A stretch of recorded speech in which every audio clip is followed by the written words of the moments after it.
Amém. Feche seus olhos. Querido Deus, estamos iniciando uma nova semana, estamos nos aproximando do fim do ano, e ao cantarmos esse hino, nós queremos renovar a nossa esperança, a bendita esperança da volta de Jesus. É porque nós temos essa esperança em nossos corações, que aqui viemos para ter um encontro contigo, trazendo as nossas alegrias, as nossas dificuldades. E querido Pai, ao participarmos desse culto, nós queremos que o Senhor fortaleça a nossa fé, fortaleça a nossa esperança. Abençoa de uma maneira muito especial o Dr. Marcos, que vai expor a Tua palavra, que ele seja iluminado pelo Teu Santo Espírito e porta-voz da Tua mensagem para nós. Amém. Abençoa a cada um de nós que estamos aqui, e que Teus santos anjos estejam aqui ministrando em nosso favor, e Teu Santo Espírito capacitando-nos a entender a Tua palavra. São bênçãos que nós te pedimos e agradecemos no nome de Jesus. Amém.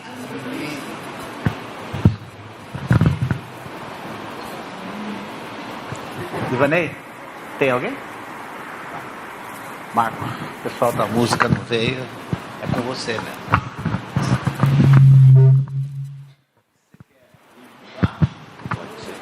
Pode ser mesmo?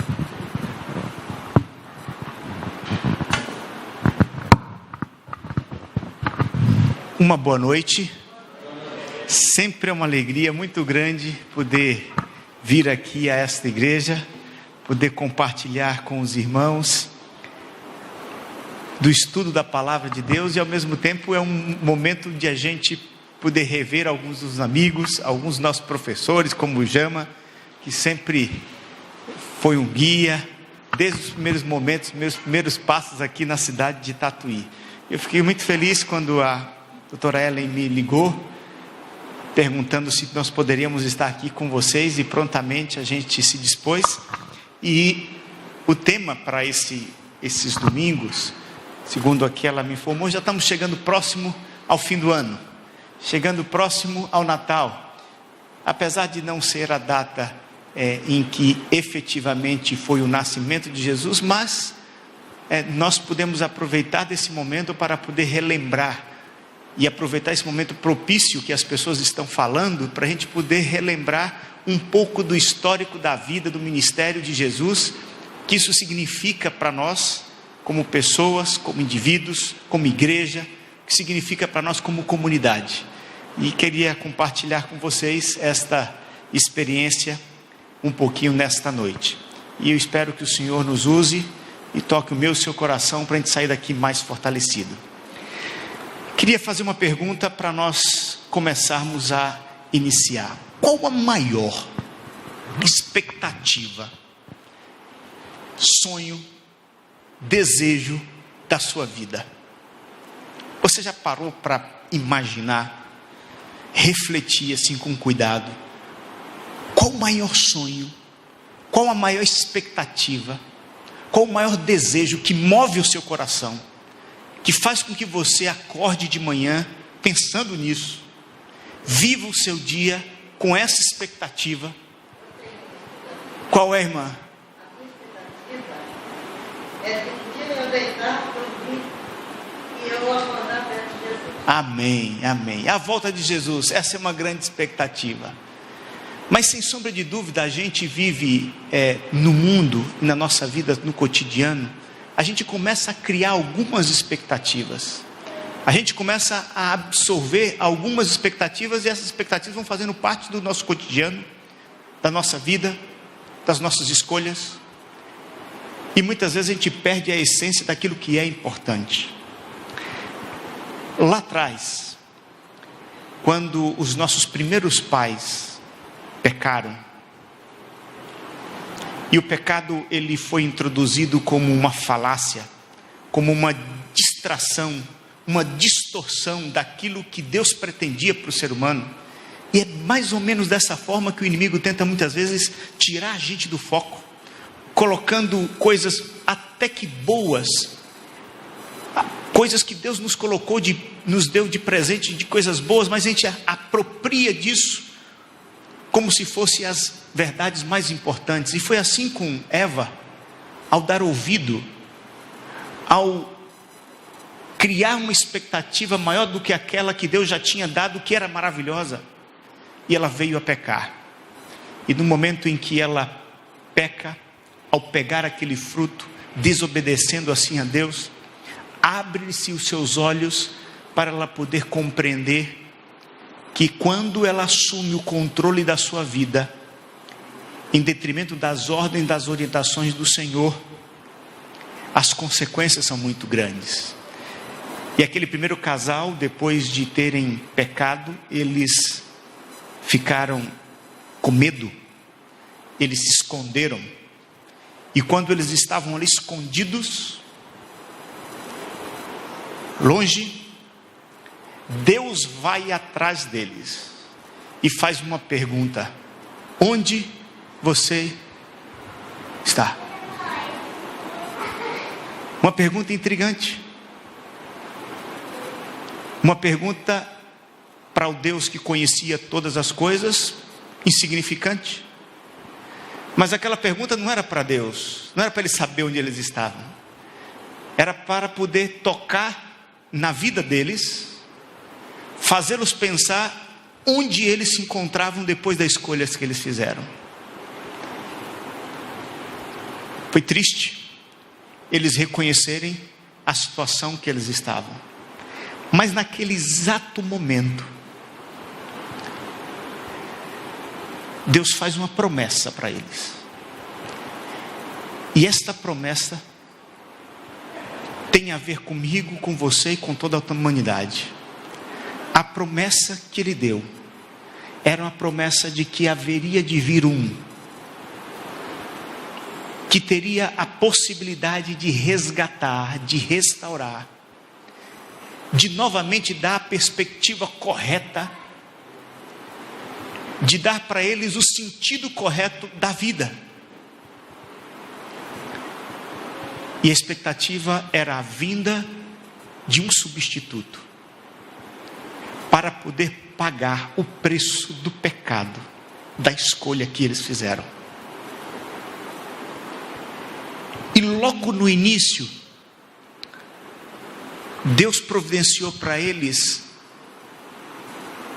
uma roupa para substituir aquela roupa que eles tentaram fazer para cobrir a nudez. Deu uma roupa feita de um cordeiro, de um pelo de cordeiro. Com que objetivo? Lembrar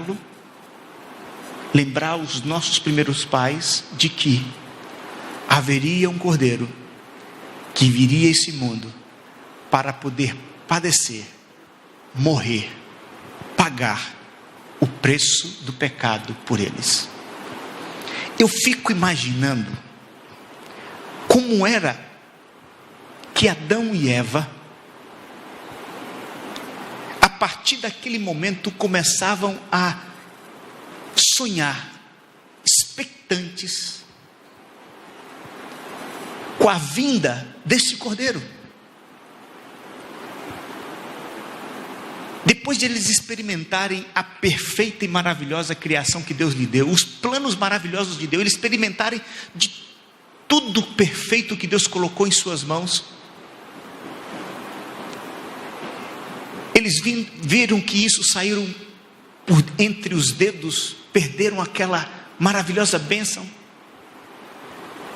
e agora eles tinham esperança de novamente resgatar isso. Eles tinham a esperança de que os seus próprios filhos poderiam nascer ali o Salvador. Mas o tempo passa. A promessa foi mantida. A promessa era reacendida a cada geração, a cada instante, a cada orientação. no sentido de mostrar: fiquem atentos, haverá de vir o Cordeiro. 4.000 anos pregando esta mensagem. 4.000 anos, profetas, homens inspirados, mulheres, tinham a mesma expectativa de ver o Cordeiro de Deus. Eu queria ler com você um texto que está no livro de Isaías, no capítulo 9. Abra sua Bíblia no livro de Isaías, capítulo 9. Este foi um dos, e talvez um dos que mais fala a respeito da vinda, fala a respeito do Messias, fala a respeito da promessa que Deus deu lá atrás para os nossos primeiros pais, e ao longo da história da humanidade vem reafirmando essa promessa para todos nós. Olha o que diz lá no versículo 6: porque um menino nos nasceu, um filho se nos deu, o governo está sobre os seus ombros, e o seu nome será, como é que está na sua Bíblia? Maravilhoso Conselheiro, Deus, Pai, Príncipe, para que se aumente o seu governo e venha paz sem fim sobre o trono de Davi e sobre o seu reino, para o estabelecer e o firmar mediante o juízo e a justiça, desde agora e para sempre. O zelo do Senhor dos exércitos fará isso. Amém? Essa aqui foi a promessa. A promessa de que um menino viria, nasceria uma criança que era o Deus conosco, uma criança que iria mudar a história dessa humanidade, uma criança que deveria ser esperada, aguardada, ansiada, desejada por todos aqueles que confiavam na palavra do Senhor, nas promessas do Senhor. Mas sabe o que aconteceu? Quando essa criança veio, o povo que foi confiado essa palavra, o povo a quem essa promessa foi garantida, não estava com foco na promessa, não estava com as suas expectativas na palavra. Pior, eram estudantes da palavra, eram experts da palavra, conheciam de A a Z e de Z a A, e na verdade criaram várias formas para poder preservar a palavra, mas a essência da palavra eles não conheciam, eles não entendiam. E às vezes eu fico fazendo um paralelo. Será que a gente perde o verdadeiro sentido do povo de Deus quando não entendemos e lemos a palavra para compreender e firmar na promessa que essa palavra tem para mim e para você? Muitas vezes, como o povo de Israel daquele tempo, nós perdemos de vista a essência, nós perdemos de vista a razão de ser da palavra, nós perdemos de vista o que a palavra deseja fazer de verdade, que é abrir os nossos olhos para a realidade da vida que a gente vive no momento presente, abrir os nossos olhos para podermos entender que Cristo precisa estar nascendo na vida de todos os seus filhos, que Cristo precisa ser apresentado como vivo na vida de muita gente, que Cristo precisa ser a razão pela qual todo cristão deve ansiar e desejar. Talvez se eles estivessem pregando a vinda daquele pequeno,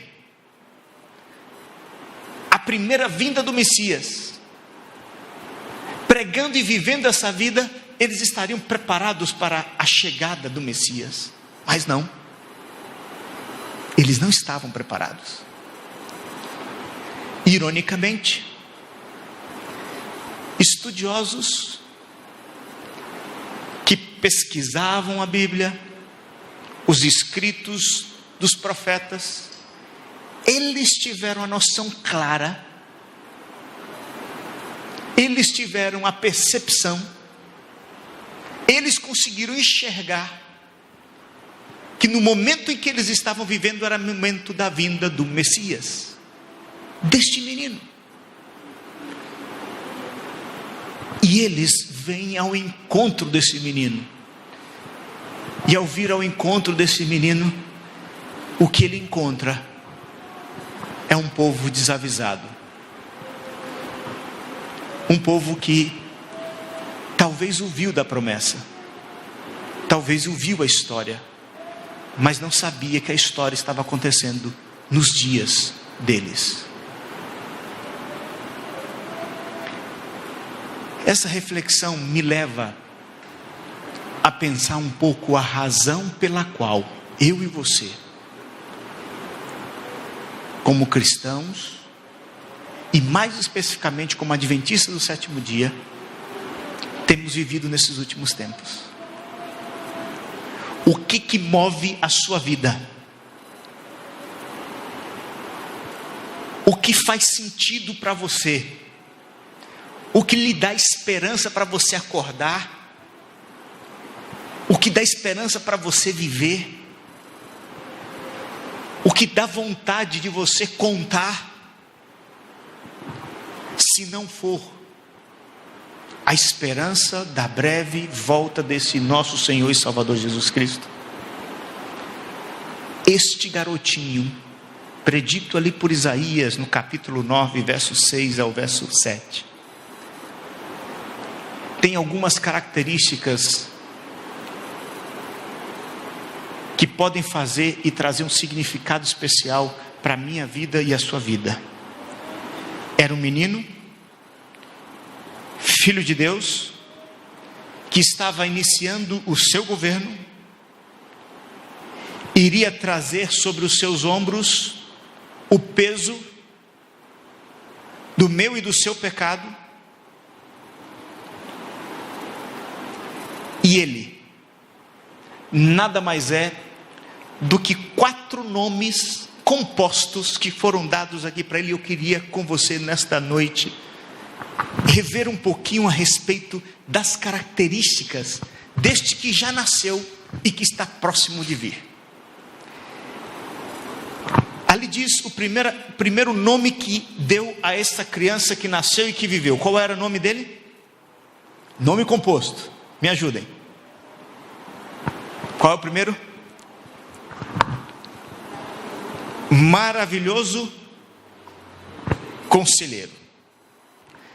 Aqui dá a ideia de sabedoria, amabilidade, de consideração. Um nome que suscita adoração e louvor de todos os seres nos céus e na terra, de todo o universo, porque ele é maravilhoso Conselheiro. Você quer ver, esmiuçando um pouco mais o que isso significa? Vamos dar uma passeada na Bíblia. Nós vamos usar bastante aqui a Bíblia, tá bom? Dá um pulinho ali no versículo 11. No versículo 11, verso 2 de Isaías. Repousará sobre ele quem? Ele quem? O maravilhoso Conselheiro. Repousará sobre ele o Espírito do Senhor, o Espírito de sabedoria e de entendimento, o Espírito de conselho e de fortaleza, o Espírito de conhecimento e do temor do Senhor. Essa era a característica dele. repousaria sobre ele, como repousou, todas essas características. Mas não para por aí. Dá uma olhadinha no verso 3.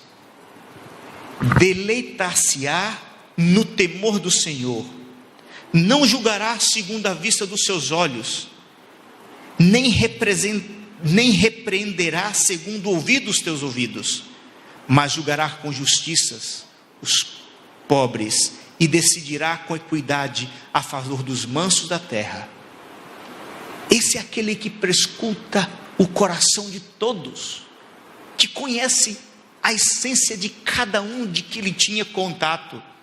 Esse é o Deus maravilhoso, conselheiro.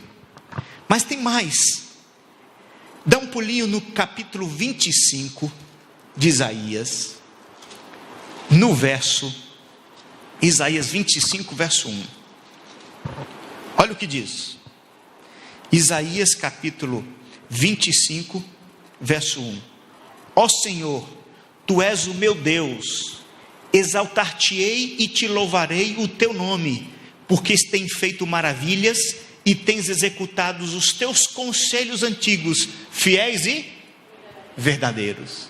Esse é Jesus, aquele que é o maravilhoso, mas não só maravilhoso, ele é maravilhoso conselheiro. Se você der um pulinho no Novo Testamento, em Filipenses, dá um pulinho lá. Filipenses, Gálatas, Efésios, depois de Efésios, Filipenses. Filipenses capítulo 2, do verso 9 até o verso 11. Dá uma olhadinha no que diz nesse texto, 9 a 11. Pelo que também Deus o exaltou sobremaneira e lhe deu o nome que está acima de todo nome, para que o nome de Jesus se dobre todo o joelho nos céus, na terra e debaixo da terra, e toda língua confesse que Jesus Cristo é o Senhor, para a glória de Deus, o Pai. Esse era o Deus maravilhoso conselheiro, que foi prometido, dado e que viveu entre nós. É o mesmo que em Apocalipse, dá um pulinho lá no livro de Apocalipse, capítulo 5.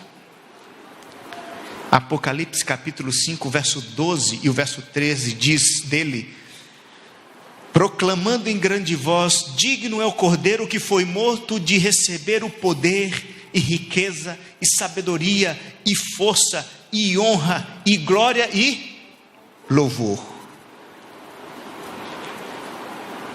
E o verso 13: e então vi que toda criatura que há debaixo do céu e sobre a terra, debaixo da terra e sobre o mar, e tudo o que neles há, estava dizendo o quê?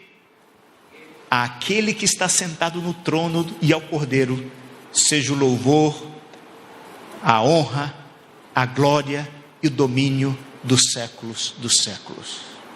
Amém?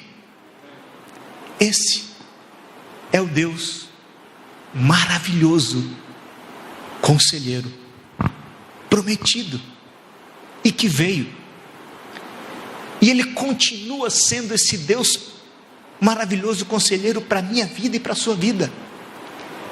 Ele está hoje tendo a mesma disposição, o mesmo desejo, a mesma vontade de se revelar e ser esse Deus maravilhoso conselheiro na minha vida e na sua vida. Você precisa de conselhos. O maravilhoso conselheiro está à sua disposição. Vocês precisam de um protetor. O maravilhoso conselheiro está ali para lhe proteger, lhe orientar, lhe abrir a mente e o coração para poder ser sensível às suas orientações.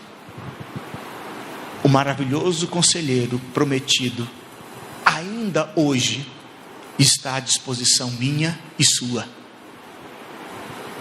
para podermos dar-lhe glória, louvor, honra. Mas é interessante que ele não para como maravilhoso conselheiro. Ele também é o quê? O que diz você na sua Bíblia aí? Deus o quê? Deus forte. Ele não é só Deus, ele é Deus forte. E esse termo Deus forte revela que Jesus, o Filho, não é menos do que Deus o Pai. Aquele que estava ali entre os homens era o próprio Deus. Ele é um com o Pai desde a eternidade. E você percebe isso em vários textos da Bíblia. Dá um pulinho ali em Salmos, capítulo 90. Vamos passear na Bíblia. Salmo capítulo 90. Salmo capítulo 90. Verso 2.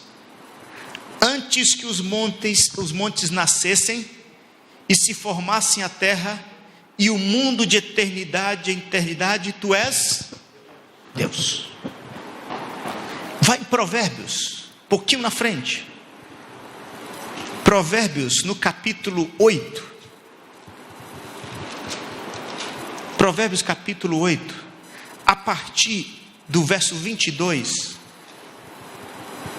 Olha o que diz: a eternidade da sabedoria, o Senhor me possuía no início da sua obra, antes de suas obras mais antigas. Diz o texto: desde a eternidade foi estabelecida, desde o princípio, antes do começo da terra.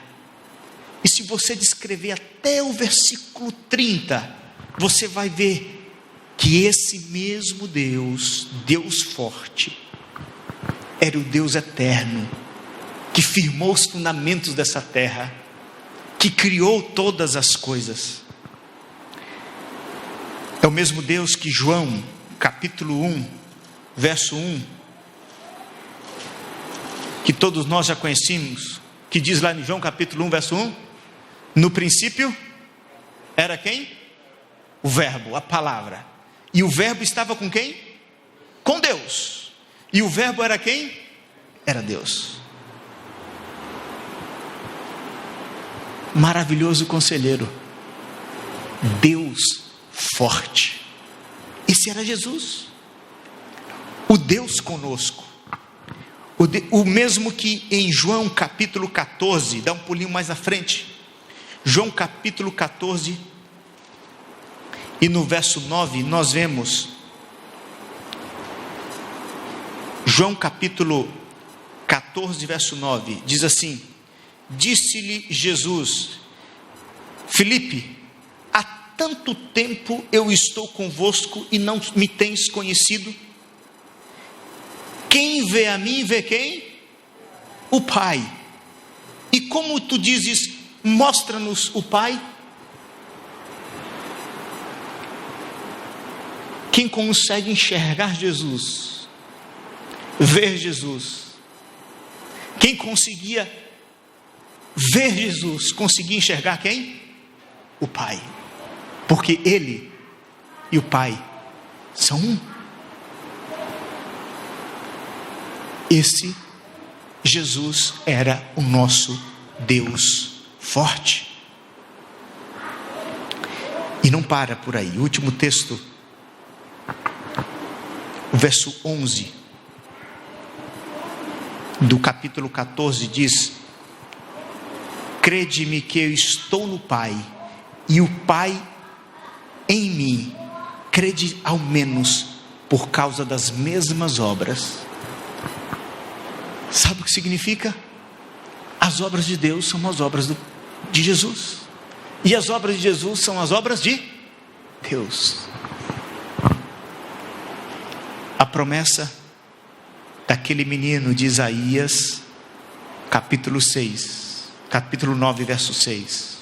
Aquele menino que nos nasceu, ele era, e foi, e é maravilhoso conselheiro, Deus forte, que é capaz de fazer as obras que precisa ser feita na minha vida e na sua vida,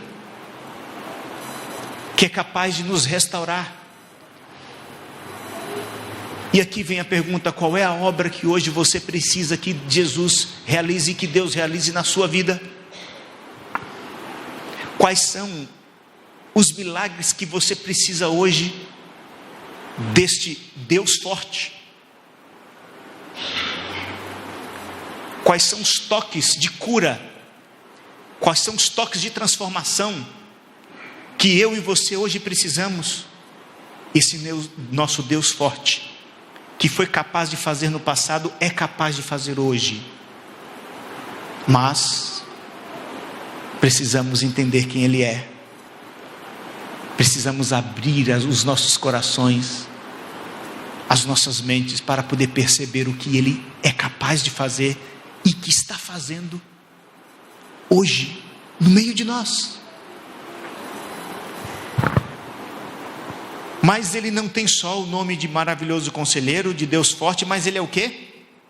Segundo o texto aí, o que Ele é? Me ajudem. Próximo título dele? Ele é Pai. Mas não é só Pai, Ele é Pai, Pai da eternidade. Esse título Pai da eternidade, assim como Deus, o Pai, Ele era eterno, Cristo também é eterno. Isaías o chama de Pai, porque Ele é Pai de toda a humanidade, e de uma forma especial, Ele também foi o Criador do ser humano e do mundo. Ele é o Pai da eternidade, Ele conhece o fim desde o começo e o começo desde o fim. E os textos que nós podemos comprovar e verificar na palavra de Deus, João capítulo 1, verso 3, reforça aquele contexto que nós já iniciamos aqui. João capítulo 1, verso 3 diz: todas as coisas foram feitas por intermédio de quem? Do Verbo, que era Deus, que estava com Deus. Todas as coisas foram feitas por intermédio dele, e sem ele nada do que fez foi feito, se fez. Esse é o Pai da eternidade,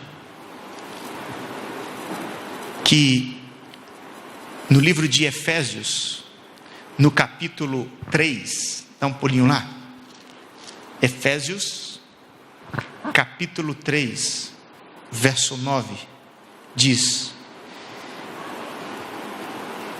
e manifestar qual seja a dispensação do mistério, desde os séculos, oculto de Deus, que criou todas as coisas.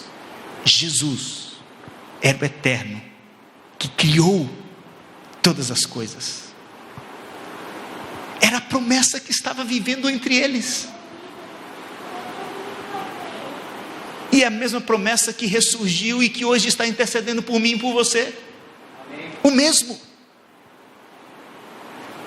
Eu e você temos à disposição esse mesmo Deus eterno, que em Colossenses capítulo, dá um pulinho mais à frente, depois de Filipenses, Colossenses, no capítulo 1, verso 16, diz: pois nele foram criadas todas as coisas, nos céus e sobre a terra, as visíveis e as invisíveis, sejam tronos, sejam soberanias, quer principados, quer potestades, tudo foi criado por meio dele, e quem? E para ele.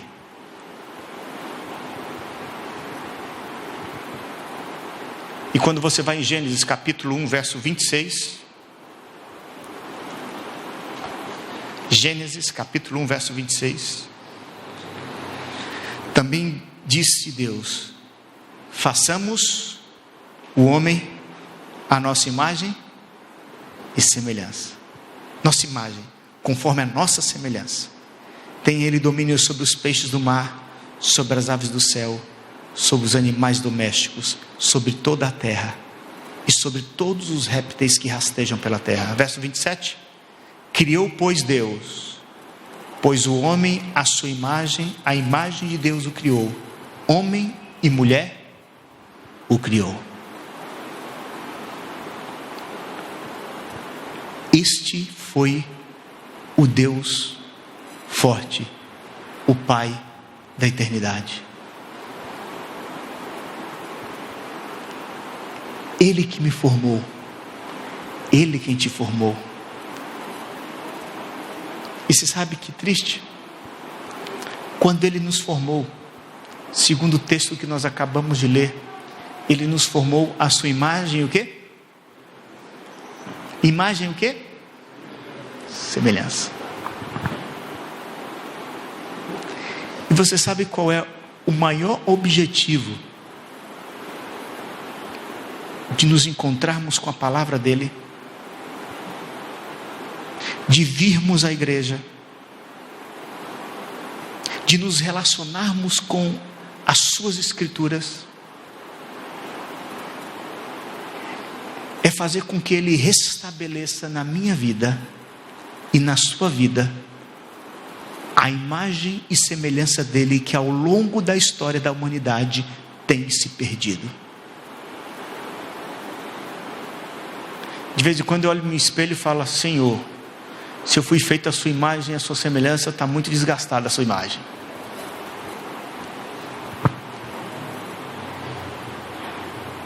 Mas é verdade. Esse corpo e o corpo que você tem e o que você olha, foram criaturas feitas à imagem e semelhança do Criador, e que muitas vezes nós olhamos para algumas pessoas com algumas atitudes, e a gente pode comparar isso a qualquer coisa, menos a imagem e semelhança de Deus. É verdade ou não é? Mas Ele veio a essa terra para poder mostrar que é possível para o ser humano, quando se coloca aos seus pés e confia nele, que é o Pai da eternidade, aquele que nos criou à sua imagem e semelhança, podermos ser transformados por Ele, podemos ser refeitos por Ele, recriados por Ele. Começa com um processo de reconhecimento da distância que nós estamos dessa sua imagem, da sua semelhança, e depois passa pelo processo do arrependimento, de depositar aos seus pés aquilo que nós somos e temos, e a partir daí é um processo que nós chamamos de santificação. É levantando, é caindo, mas a cada dia galgando um passo novo, mais próximo à imagem e semelhança de Deus. É isso que Ele quer fazer na minha vida e na sua vida, para que no dia que Ele chegar, nós possamos o reconhecer alguém da mesma espécie que Ele, porque Ele reconhece em mim e você alguém da mesma espécie que Ele. Ele veio morrer por mim e por você, porque Ele reconhecia o valor extremo que Ele deu para a criatura. E olhe, pode ser aquela pior criatura que você pode estar imaginando na sua mente agora. O Senhor veio para poder resgatar e restaurar a sua imagem e a sua semelhança na vida das pessoas, na minha vida e na sua vida. E quando chegarmos lá próximo, quando Ele voltar, aí sim nós seremos glorificados, para que essa imagem seja restabelecida. Este é o Pai da eternidade. Ele sonha isso para os seus filhos, Ele deseja isso para os seus filhos. Jesus, Ele era o quê? Começando, maravilhoso. Segundo, Deus forte. Terceiro, Pai da eternidade. E o quarto, Príncipe da paz. Esse título dado a Jesus de Príncipe da paz, a paz só pode existir onde há justiça. A paz só pode existir onde há justiça. Abra sua Bíblia em Isaías capítulo 32. Isaías capítulo 32. E no verso 17. Olha o que diz esse texto. O efeito da justiça será o quê? Paz. A paz só pode existir se houver justiça. E Jesus é chamado o príncipe da paz. O príncipe de quê? De justiça. O efeito da justiça será paz. E o fruto da justiça, repouso e segurança para sempre. Jesus é o príncipe da paz. Jesus é o príncipe da justiça, onde nós podemos encontrar repouso e segurança, não agora, mas para todo sempre. Essa é a razão pela qual ele é chamado de príncipe da paz. No verso 18 diz: o meu povo habitará em moradas de paz, em moradas bem seguras e em lugares quietos e tranquilos. Porque é isso que o Senhor deseja para a nossa vida.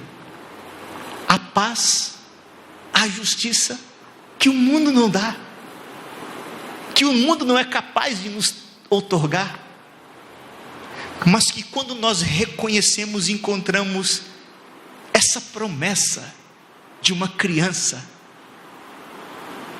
que viveu entre nós, que sofreu por nós, que morreu por nós, e que ele era o príncipe desta paz, para trazer a paz que eu e você muitas vezes não temos. E ele quer repousar essa paz e essa justiça sobre as nossas vidas, sobre a minha vida e sobre a sua vida.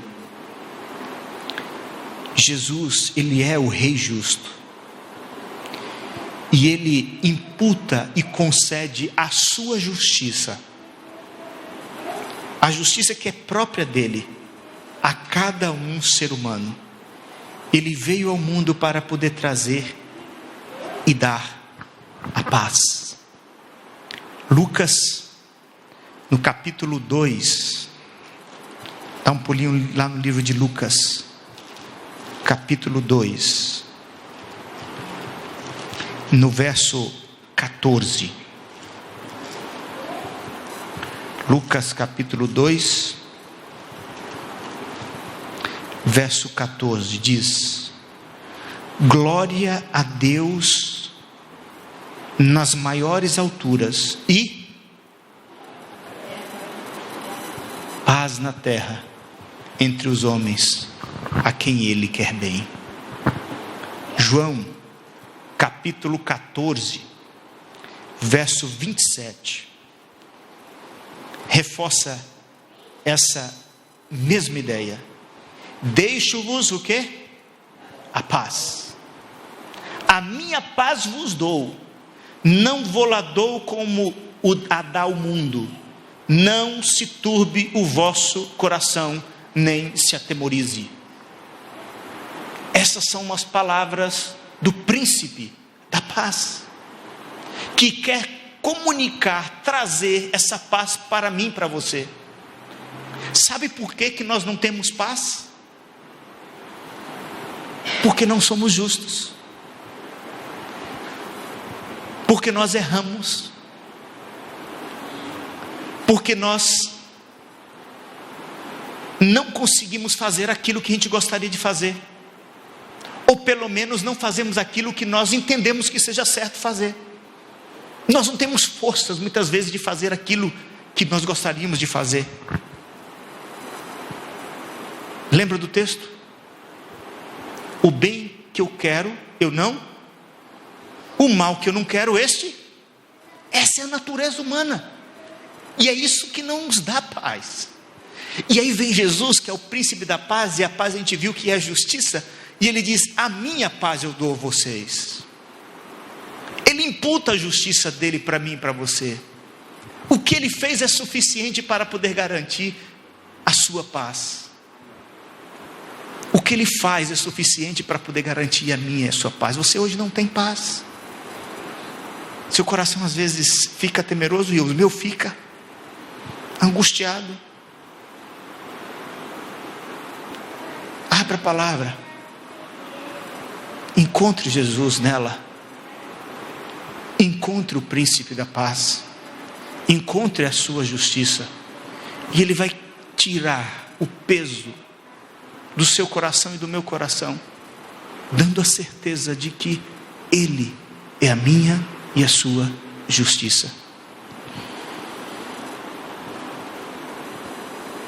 E ainda, dentro do contexto de príncipe da paz, Filipenses, capítulo 4, Filipenses capítulo 4, verso 7. Filipenses capítulo 4, verso 7. E a paz de quem? De Deus, de Jesus, que excede todo o entendimento, guardará o vosso coração e a vossa mente em quem? Em Cristo Jesus.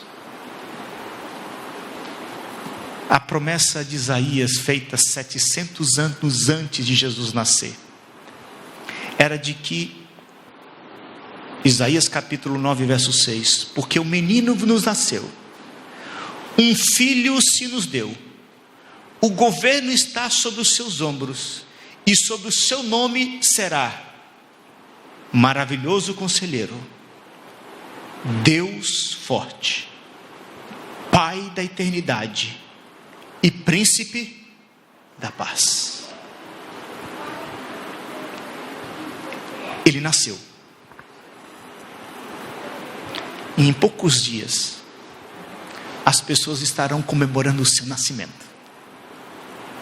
Pelo menos uma data fictícia que diz que é o seu nascimento. Mas o mais importante do que a gente perceber e ver as comemorações, e até participar delas, o mais importante é você reconhecer, entender e se relacionar com Jesus,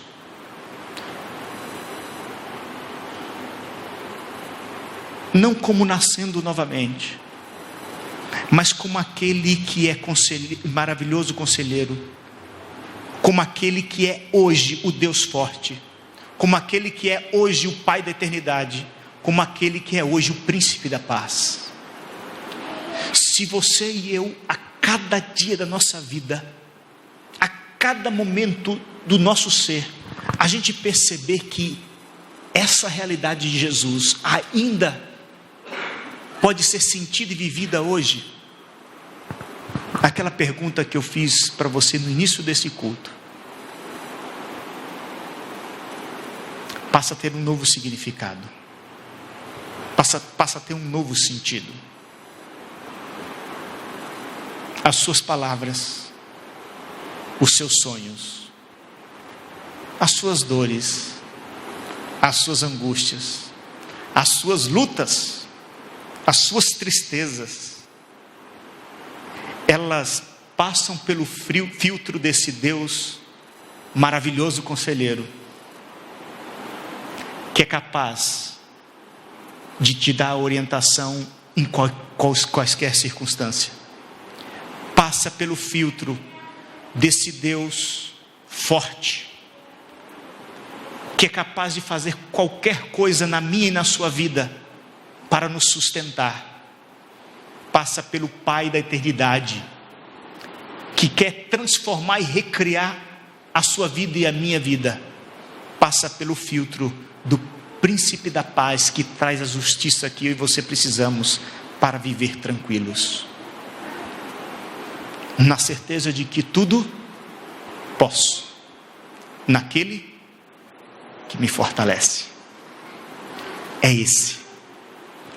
esse Jesus que veio, é esse Jesus que está vivo hoje, e é esse Jesus que nós devemos mantê-lo vivo a cada instante,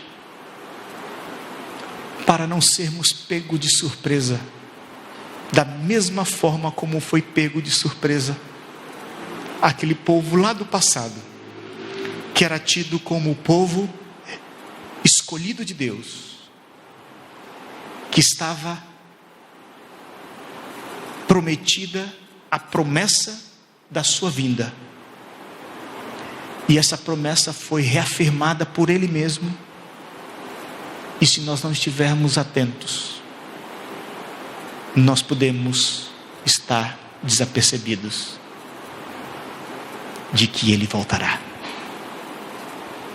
Você confia nas suas promessas? Você tem convicção de quem que Ele é, do que Ele é capaz e do que Ele pode fazer na sua vida? Eu queria convidá-lo nesta noite a levantar e entoar com todo entusiasmo o hino de número 274. Este hino é um hino que fala de promessa. 274. Mantenha-se firme nessas promessas. Cante louvores por quem que Ele é. Cante louvores por aquilo que Ele significa na sua vida. E mantenha-se firme. Firme nas promessas do Mestre. E se eu e você mantivermos firme nessa promessa, muito em breve, nós vamos estar prontos para poder recebê-lo novamente neste mundo. Que esse seja o seu desejo, o meu desejo e a nossa oração. Amém.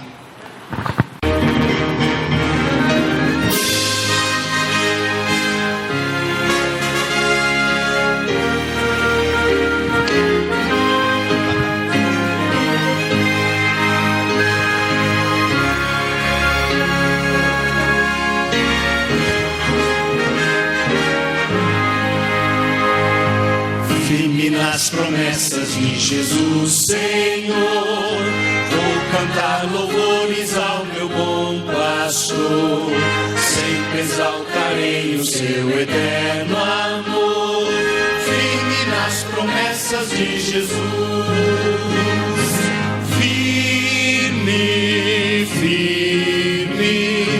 firme nas promessas de Jesus, meu mestre,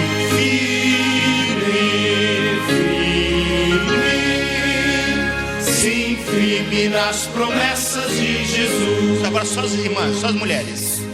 Firme nas promessas, não irei falhar. Vindo as tempestades deste meu lidar, pelo verbo eterno sempre irei lutar. Firme nas promessas de Jesus. Todos juntos.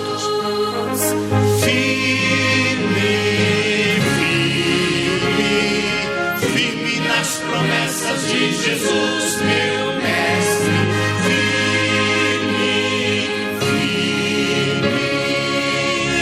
firme nas promessas de Jesus. Só os homens agora, os irmãos. Firme nas promessas do Senhor Jesus, em amor ligado com a sua cruz, cada dia mais me lembro nesta luz. Nas promessas de Jesus. Todos juntos.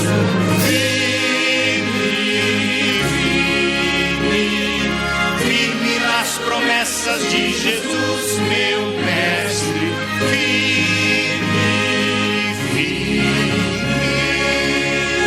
Sim, firme nas promessas de Jesus. Quem quer permanecer firme, diga amém. Amém. Curve a sua fronte. Nosso Senhor Deus e eterno Pai, muito obrigado, Senhor, porque as tuas promessas da tua vinda a este mundo se cumpriram. Muito obrigado que a tua palavra nos revela quem tu és, e nós acreditamos que tu és o nosso Deus poderoso, o nosso Deus forte. Tu és aquele que nos resgata a cada instante e que quer nos fortalecer a cada momento da nossa vida, Senhor. Por isso, humildemente, queremos mais uma vez nos colocar aos teus pés, confiar nas tuas promessas e viver, ó Pai, a cada dia na certeza de que o Senhor representa hoje mais do que simplesmente um fato na história, mas uma transformação viva em nossas vidas, ó Pai.